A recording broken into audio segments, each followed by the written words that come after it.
बिस्मिल्लाहिर्रहमानिर्रहीम। पीटीआई का ट्रक आखिरकार निकल पड़ा है। ये पाकिस्तान तहरीक इंसाफ का ये ट्रक जो लास्ट हमने देखा था वो 26 नवंबर को डी चौक में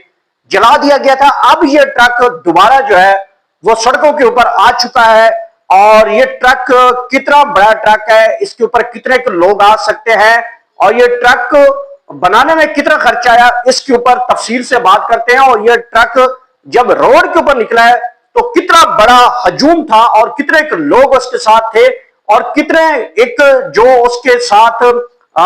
बाकी जो उसके अंदर सेफ्टी है, और अगर कोई उसके ऊपर कोई अटैक आता है या कुछ ऐसी चीजें जो एक हजूम के अंदर की जाती है तो उसकी सेफ्टी के जो मेजर्स है वो किस कदर बनाएंगे और ये ट्रक बनाने वाला कौन था, इसके ऊपर सारी आपके साथ डिटेल के साथ बात करेंगे। पाकिस्तान तहरीक इंसाफ की क़यादत सारी की सारी इस वक्त केपीके के अंदर चली गई और हंगामी किस्म की सूरत हाल वहां बन चुकी है। और हंगामी सूरत हाल के ऊपर पाकिस्तान तहरीक इंसाफ लाहे अमल देने जा रही है। जो 5 अगस्त को जो पूरे पाकिस्तान के अंदर एक लाहे अमल पैटर्न चीफ इमरान खान की जानब से दिया गया है, उसके ऊपर तमाम की तमाम सूरत हाल इस वक्त यकतरफा तब्दील हो गई है। और अली अमीन गंडापुर ने हंगामी बुनियादों के ऊपर केपीके के अंदर तमाम की तमाम पीटीआई की क़यादत को बुला लिया है। इसके ऊपर भी तफसील से बात करेंगे। अगली जो खबर है वो है 5 अगस्त से पहले, आपको एक बड़ी खबर दे रहा हूं ये कि 5 अगस्त से पहले पाकिस्तान तहरीक इंसाफ के साथ एक गैर मुल्की सफारत खाने की एक बड़ी मुलाकात हुई है। ये कहां मुलाकात हुई है, कौन कौन लोग शामिल थे, क्या उसके ऊपर बातचीत की गई है, इसके ऊपर भी तफसील के साथ हम आपके साथ रोशनी डालेंगे। लाहौर से बड़े काफिले निकलेंगे और ये पाकिस्तान तहरीक इंसाफ की अंदरूनी खबर है। इस मरतबा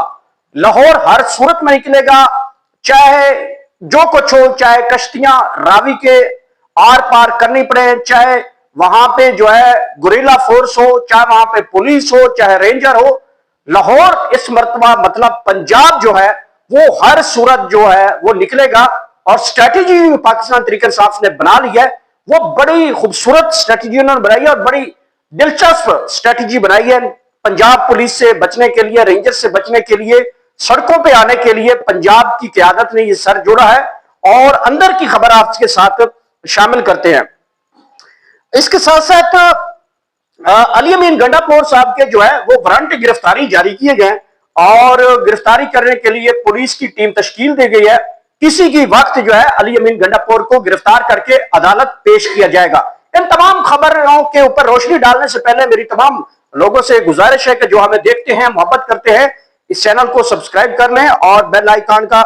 बटन जरूर प्रेस कर लें ताकि आप तक तमाम तर जो मालूमात है वो बर वक्त पहुंचे। सबसे पहले बड़ी खबर की तरफ बढ़ते हैं कि पाकिस्तान तहरीक इंसाफ का ट्रक, जिस ट्रक की बात की जाती थी लास्टली आपने 26 नवंबर को ये ट्रक जो था वो डी चौक के अंदर जला दिया गया था। और इस ट्रक के जलने के बाद पाकिस्तान तहरीक इंसाफ एक मरतबा पुशअप हो गई थी और पुशअप होने के बाद पाकिस्तान तहरीक इंसाफ को ऐसे लग रहा था कि जैसे आप दोबारा पाकिस्तान तहरीक इंसाफ रोड के ऊपर नहीं निकलेगी। और उस ट्रक को जला दिया गया था और उस ट्रक के ऊपर जिस तरह आप लोगों ने देखा था कि किस तरह उस ट्रक का हुलिया बिगाड़ किया गया था 26 नवंबर को ये डी चौक में, जिसमें बुशरा बीबी, अली अमीन गंडापुर और पाकिस्तान तहरीक इंसाफ की दीगर क़यादत उस पर मौजूद थी। उस ट्रक को आग लगा दी गई, जलाया गया और फिर उस ट्रक को खत्म करके ऐसा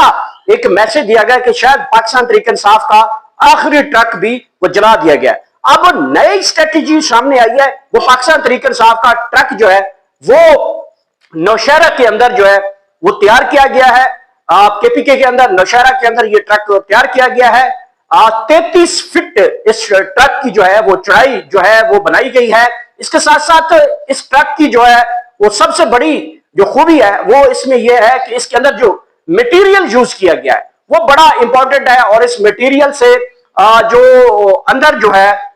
बिल्कुल एक तो सिटिंग रूम बनाया गया है, फिर इस ट्रक के अंदर जो है काफी ज्यादा जो इलेक्ट्रॉनिक्स की चीजें हैं वो इस्तेमाल की गई हैं। और इस ट्रक में जो कैपेसिटी है बैठने के लोगों की, सिर्फ अंदर बैठने की लोगों की, वो तकरीबन 250 से 300 लोग इस ट्रक के अंदर बैठक बना सकते हैं, बैठ सकते हैं। अगर ये ट्रक रोड के ऊपर आता है तो इस ट्रक की जो है इसके ऊपर 500 के करीब जो लोग दावा किया जाता है कि 500 के करीब जो है वो लोग इसके ऊपर स्टेज के तौर पे इस्तेमाल कर सकते हैं। बुनियादी तौर पे ये ट्रक, जहां तक हमें इसके बारे में पता चला है कि ये इमरान खान की रिहाई के दौरान इस ट्रक का इस्तेमाल किया जाएगा, जो कि 33 फीट इसकी लंबाई है और 20 फुट के करीब जो है इसके ऊपर जो है वो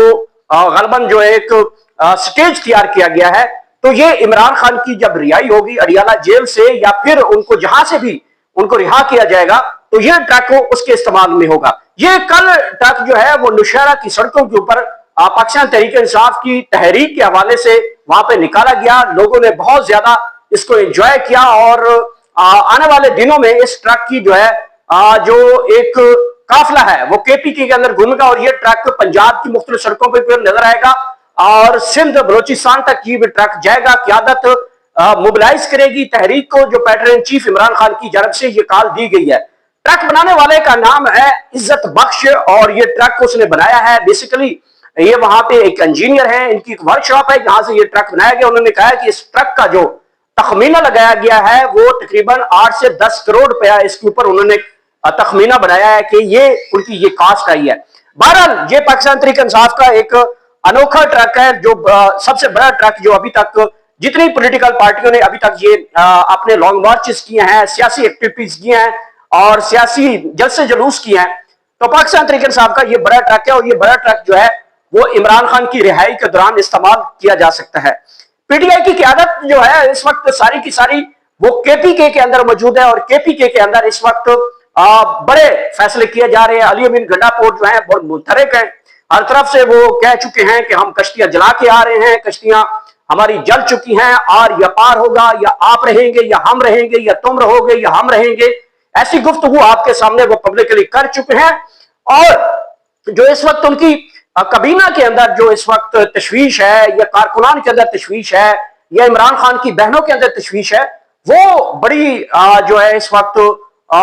समझ सकते हैं कि जो टेम्परामेंट है, सियासी टेम्परामेंट या पब्लिक पल्स जो है वो बहुत हाइप पे चला गया है और इस हाइप को अब किसी न किसी तरीके से पाकिस्तान तहरीक इंसाफ को डाइजेस्ट करना पड़ेगा, कहीं ना कहीं हुकूमत को डाइजेस्ट करना पड़ेगा। लोगों के अंदर जिस तरह का महंगाई का गुस्सा है, पेट्रोलियम की मसनूआत बढ़ गई हैं, आपने देखा कि पाकिस्तान डिफॉल्ट की तरफ बढ़ रहा था, 149 के ऊपर पेट्रोल था, महंगाई का जो जाविये थे वो बहुत कम थे, लोगों के पास 2 वक्त की रोटी थी, पेट्रोलियम की कीमत 150 रुपए वहां पे थी, लेकिन पाकिस्तान वहां पे तरक्की कर रहा था। फिर एक तजर्बाकार टीम आई, अंदरूनी अरस्तों की एक टीम आई, तजर्बाकार दानिशवरों की एक टीम आई, उन्होंने मुल्क को बचाते बचाते पेट्रोलियम की कीमतें 300 के करीब पहुंच गई हैं और ये कहते हैं हमने मुल्क को डिफॉल्ट से बचा लिया है। तो सूरत हाल तो ये बन चुकी है। भारत केपीके के अंदर जो है वो इस वक्त एक बड़ी बैठक जारी है, बड़े फैसले होने जा रहे हैं। खासकर मैंने आपको शुरू में बता दिया था कि पंजाब को इस वक्त मरकज बनाया जाएगा, लाहौर को मरकज बनाया जाएगा, लाहौर की सड़कों को जो है वो सजाया जाएगा और पाकिस्तान तहरीक इंसाफ का परचम लहराया जाएगा। 5 अगस्त से पहले पाकिस्तान तहरीक इंसाफ की एक गैर मुल्की सफारत खाना से एक बड़ी बैठक हुई है जिसमें बड़े बड़े जो है वो चीजें वो सामने आएंगी वक्त के साथ साथ, लेकिन इस सफारत खाने का नाम अभी मैं नहीं बताऊंगा। बहरहाल इसमें पाकिस्तान तहरीक इंसाफ की जो क्यादत है इसमें अली अमीन गंडापुर भी हो सकते हैं, असद कैसर भी हो सकते हैं, बैरिस्टर गौहर साहब भी हो सकते हैं और इसके साथ साथ सीनियर क्यादत में उमर अयूब साहब भी हो सकते हैं कि ये वो लोग हैं जिनमें ये एक मुलाकात हुई है और इस मुलाकात के अंदर जो है सफारत खाने के अंदर जो है बहुत इंपॉर्टेंट चीजों को डिस्कस किया गया है। आने वाले दिनों में इस सफारत खाने के अंदर जो मुलाकात हुई है या इस मुलाकात का टॉपिक होगा वो आपके साथ जरूर शेयर करेंगे। आज तक मैंने ये इतने ही आप तक बताइए कि सफारत खाना बहुत बड़ा सफारत खाना है, उसके अंदर तकरीबन 1.5 घंटा ये मुलाकात रही है जिसमें काफी गपशप जो है वो शेयर किए गए हैं, अहम अमूर पे तबादला ख्याल किया गया है और आने वाली पाकिस्तान के अंदर डिप्लोमेटिक जो सियासी है बातें वो भी डिस्कस की गई हैं। इसके साथ साथ लाहौर का जो है लाहौर के अंदर जो है आलिया हमजा है, इसके साथ सनम जवेद हैं, इबाद फरूक हैं और दीगर क़यादत इस वक्त लाहौर को बड़ा मोबिलाइज कर रही है और मोबिलाइज हो चुका है लाहौर। जिस तरह हमने हाल ही में लाहौर के अंदर जो हालिया बारिशों ने तबाही मचाई है, वहां पे आम शहरियों की जिंदगी को बहुत ज्यादा जो है वो नुकसान पहुंचा है। वहां के जो लोग हैं, वहां के जो वोटर सपोर्टर हैं वो बड़ा चार्ज है, लाहौर हमेशा चार्ज दिखाई देता है और लाहौर के इस वक्त मोबिलाइजेशन बता रही है कि लाहौर इस मरतबा दमादम मस्त कलंदर करेगा। आलिया हमजा ने तमाम तंजीमी ओहदे के जो एक स्ट्रक्चर है वो कंप्लीट कर लिया है और इस वक्त पाकिस्तान तहरीक इंसाफ के पास एक बहुत बड़ी लंबी डिटेल है। आज एक जिले का सदर है, फिर सेक्रेटरी है, फिर उसकी बॉडी है, फिर तहसील लेवल पे आ जाता है, फिर तहसील से आगे यूनियन काउंसिल लेवल पे आ जाता है, फिर यूनियन काउंसिल से आगे काउंसलर लेवल पे आ जाता है, फिर टाउन लेवल पे आ जाता है, फिर विलेज लेवल पे आ जाता है, फिर गली मोहल्ला सोलंग और यहां तक के बहुत डीपली ये तंजीम साजी जो स्ट्रक्चर पाकिस्तान तहरीक इंसाफ ने तैयार किया है वो बहुत बड़ा स्ट्रक्चर तैयार हुआ और उसमें काफी ज्यादा लोग जो हैं वो शामिल हुए हैं। तो लाहौर इस मरतबा जो है वो हुकूमत को अपसेट करेगा। अली अमीन गंडापुर साहब को जो है आज उनकी डिस्ट्रिक्ट कोर्ट इस्लामाबाद की जानिब से उनके वारंट गिरफ्तारी जारी किए गए हैं और कहा गया है थाना बाराको के SHO के वो फौरी तौर पे अली अमीन गंडापुर साहब को गिरफ्तार करने के बाद यहाँ पे अदालत ने अली अमीन गंडापुर के ऊपर असला और शराब का ये केस है और अली अमीन गंडापुर साहब कई दिनों से इस अदालत में आ नहीं रहे थे, उनकी लीगल टीम यहाँ पहुंच रही थी, लेकिन आज अचानक जो है वो जज साहब इजहार बरमी किया और उन्होंने फौरी तौर पे जो है उनको इश्तिहारी करार दिया और फौरी तौर पे SHO बाराको इस्लामाबाद को हुक्म दिया है वो फौरी तौर पे अली अमीन गंडापुर को गिरफ्तार करके यहां लाए। अब पता नहीं जो SHO साहब हैं वो वहां पे गए भी हैं या नहीं गए या गिरफ्तार हो चुके हैं या नहीं हो चुके। बहरहाल अली अमीन गंडापुर के खिलाफ इस वक्त जो है चारों तरफ जो है वो मिसाइल छोड़े गए हैं कि किसी ना किसी तरीके से इसको पकड़ना है। बहरहाल नजर जो आ रहा है अली अमीन गंडापुर जो है वो कुछ करना जा रहे हैं, जो उनके ऊपर सबका रिवायात के धब्बे लगे हैं वो अली अमीन गंडापुर धोना चाह रहे हैं और जो 30 यानी कि 3 महीने का उन्होंने अल्टीमेटम दिया है उन्होंने कुछ करना है वरना सियासी तौर पे पाकिस्तान तहरीक इंसाफ खत्म हो जाएगी। तो आखिर में मैं एक और खबर आपके साथ शेयर करता हूं जो मेरे राउंडाउन का हिस्सा नहीं थी लेकिन मैं आपके साथ शेयर करता हूं। ये 9 मई का जो केस है, 9 मई की केसेस का सबसे पहले मैंने आपकी इसी चैनल के ऊपर नीचे जाएंगे तो आपको खबर मिलेगी कि मैंने कहा था कि 9 मई का जो कबाड़ा है वो निकल चुका है और 9 मई के केसेस ऐसे गिरे हैं जैसे पाक फौज ने इंडियन राफेल जहाज गिराए थे। 9 मई के केसेस जो हैं ऐसे ही जो है अब चुटकी के साथ आगे जो है वो गिरते हुए दिखाई दे रहे हैं। रेत की दीवार बेसिकली ये साबित हो रहे हैं। आपने देखा था कि इस्लामाबाद हाईकोर्ट के अंदर जज साहब ने सीसीटीवी फुटेज मांगा तो प्रोसिक्यूटर और जो पुलिस थी वहां पे गवाहान थे उनके पास सीसीटीवी फुटेज नहीं थे और सीसीटीवी फुटेज की बुनियाद को समझते हुए जज मिनहाज सोमरो साहब जो है मेरे ख्याल में उन्होंने फैसला सुनाया और तमाम लोगों को 9 मई के केसेस में बरी कर दिया था।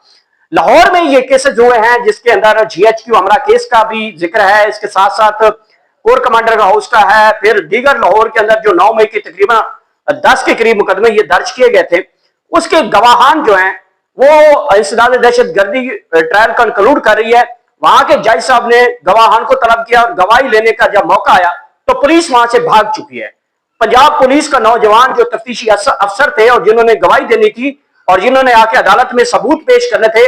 वो अचानक जो है गवाह जो है वो अदालत से भी फरार हो गए बल्कि मुल्क से भी फरार हो गए। अब मुल्क से जब फरार हुए तो उनका अता पता करवाया गया तो पता चला कि वो नौजवान तफ्तीशी अफसर जो है वो उम्रे पे चला गया और इरहाम की सूरत में मौजूदा। तो जज साहब ने कहा कि इनको फौरी तौर पे वीडियो लिंक का इंतजाम किया जाए और उनके साथ उनकी गवाही जो है वो कंक्लूड की जाए। जब उनसे राब्ता किया गया तो जज साहब ने उनसे पूछा कि आप क्या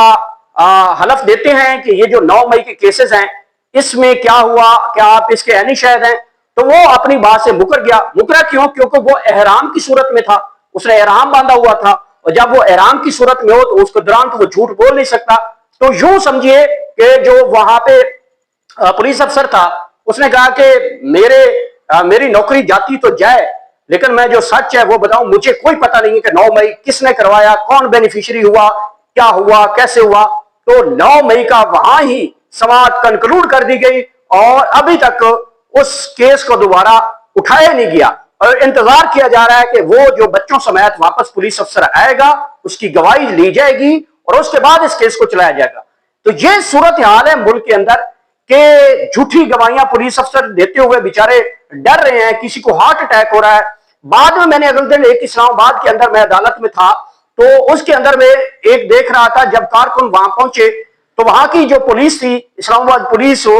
तो ये 26 नवंबर का गालबन मुकदमा था, तो उसके अंदर वो गवाही देने आई। तो एक पुलिस अफसर जैसे वो गवाही दी, जैसे आपने उससे पूछा कि क्या आप मौके पर मौजूद थे, क्या आपने देखा इन्होंने ये जुर्म किया है, तो उन्होंने कहा जी किया है, मैंने देखा है, मैंने सारा कुछ किया है। जैसे ये झूठी गवाही, मतलब उनके मुताबिक तो सच्ची है, लेकिन कारकुन कहते हैं ये झूठी गवाही देकर बाहर आया, तो उसको सीने के अंदर दर्द हो गया। मेरी ये आंखों देखा हाल है, और वहां पे और भी लोग देख रहे थे, और वो धाड़े मार के रो रहा था कि हम किस मुसीबत में और कैसे हाइब्रिड निजाम में फंस चुके हैं। वो रो रहा था, और जैसे ही कारकुन केस की समाअत कंप्लीट होने के बाद बाहर निकले, उनको गिरफ्तार किया जा रहा था, तो वो उनसे हाथ जोड़कर पांव पकड़कर अदालत के अंदर इन आंखों से देख रहे हैं, और भी लोगों ने देखा था,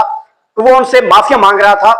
कि मैंने जो किया है वो बहुत गलत किया है, बहरहाल मुझे माफ कर दीजिएगा। तो ये इस वक्त की सूरत हाल है। तमाम वो केसेस जो पाकिस्तान तहरीक इंसाफ के ऊपर बनाए गए थे, उन केसेस का जो है वो खात्मा खैर जो है वो हुआ चाहता है, और बड़ी अच्छी खबरें आने वाली हैं पाकिस्तान तहरीक इंसाफ के हवाले से। आने वाले दिनों के अंदर बहुत कुछ बड़ी डेवलपमेंट्स होंगी, आप तक तमाम मालूमात, तमाम अपडेट्स, ताजा तरीन सूरत हाल शेयर करेंगे। आखिर में अल्लाह पाक आप सबको इतनी ज्यादा खुशियां दे। अल्लाह हाफिज।